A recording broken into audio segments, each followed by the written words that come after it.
Dans ce dépannage, je suis intervenu car le pressostat HP s'était enclenché à plusieurs reprises. Cela peut être lié à plusieurs phénomènes.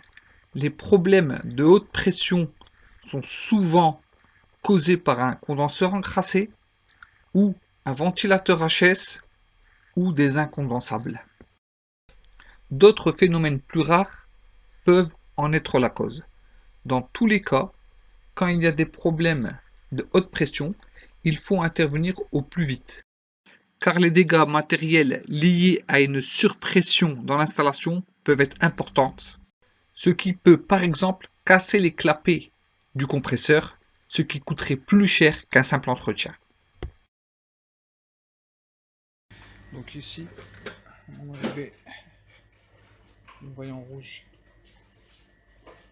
c'est allumé, c'est la sécurité du pressostat HP.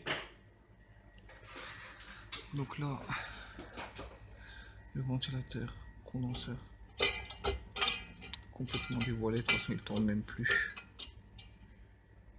Il est mort.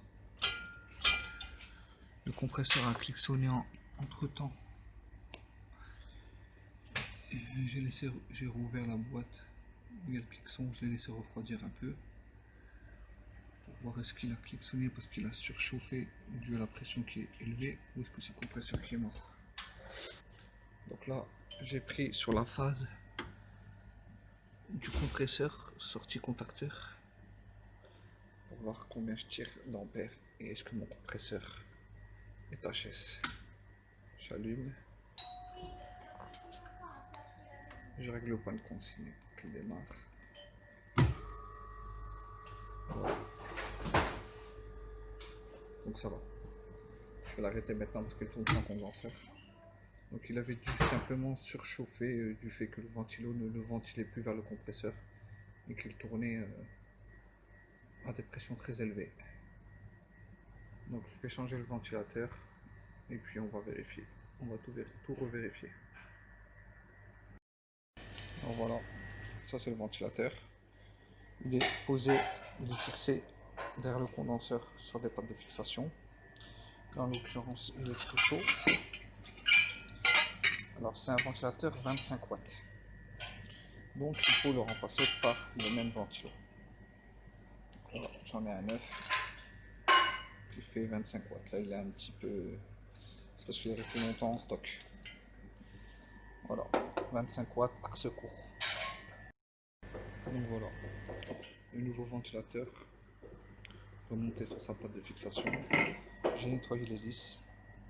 Faire attention, bien remettre l'hélice comme elle était, dans le même sens. Voilà. Je vais rebrancher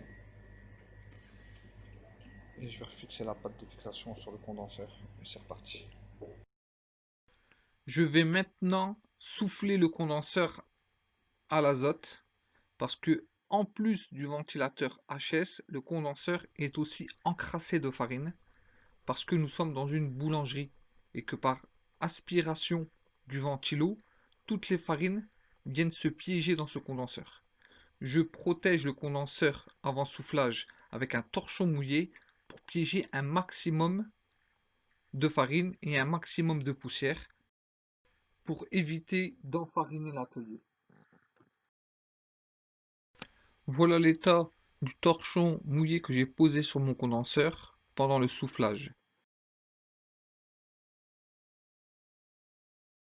Voilà. Après avoir soufflé le condenseur, remis l'hélice, remis le cache de protection qui sert aussi à diriger le flux d'air, très important.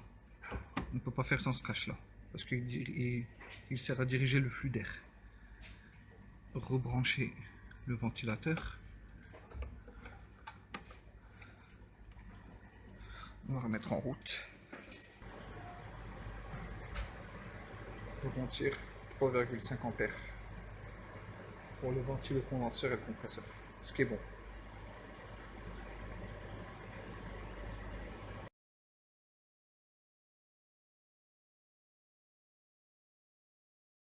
Donc sur la plaque cinétique du compresseur, il est marqué que l'intensité nominale du compresseur est de 3,8 ampères.